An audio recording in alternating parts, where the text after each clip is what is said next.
বুড়ি মুরগি দুটোকে খোয়ারে বন্ধ করে ঘুমিয়ে পড়ল। তখনই বুড়ির বাড়ির পাশ দিয়ে জগা নামের একটা চোর যাচ্ছিল। জগা হঠাৎ বুড়ির বাসার জানালায় উকি দিল। উকি দেওয়ার পর দেখতে পেল বুড়ির মুরগি দুটো একটি পাতির নিচে বন্দি আছে। জগা সাথে সাথে বুড়ির বাসার ভেতরে ঢুকে বুড়ির মুরগি দুটোকে চুরি করে দিল।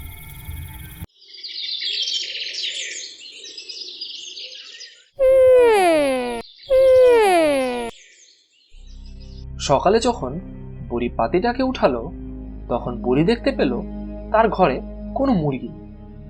বুড়ি তখন সাথে সাথে বাইরে বেরিয়ে গেল এবং অনেক ডাকাডাকি করলো, রঙ্গা বঙ্গা কোথায় গেলি তোরা? চলে আয় বাবারা, তোরা চলে আয়। কিন্তু মুরগি দুটো আর আসলো না।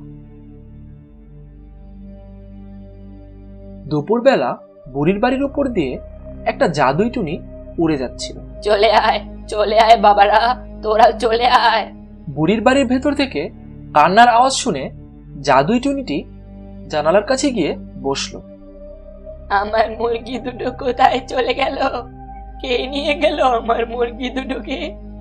আমার তো এই দুনিয়ায় এই মুরগি দুটো ছাড়া আর কেউ নেই।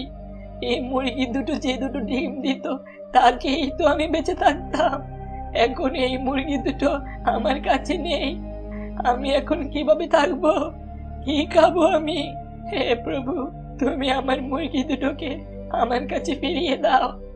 বুড়ির এসব কথা শুনে টুনির চোখ দিয়ে পানি পড়ে গেল।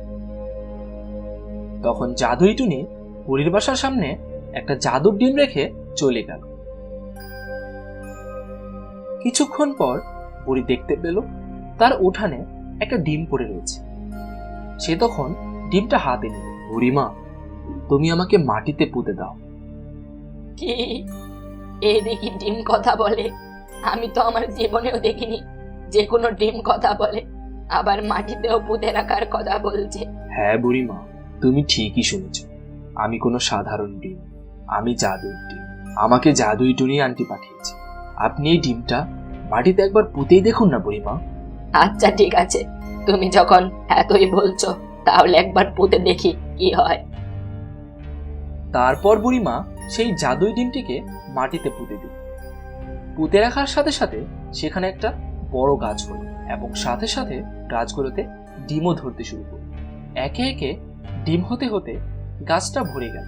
তা দেখে বুড়ি অবাক হয়ে গেল এবং ডিমকে বলল, হে জাদুই ডিম, তোমাকে অনেক ধন্যবাদ, আর তোমার টুনি আন্টিকে অনেক ধন্যবাদ। তুমি তাকে আমার ধন্যবাদটুকু পৌঁছে দিও। আচ্ছা বুড়িমা। তারপর থেকে বুড়ির আর কোনো কষ্ট রইল না।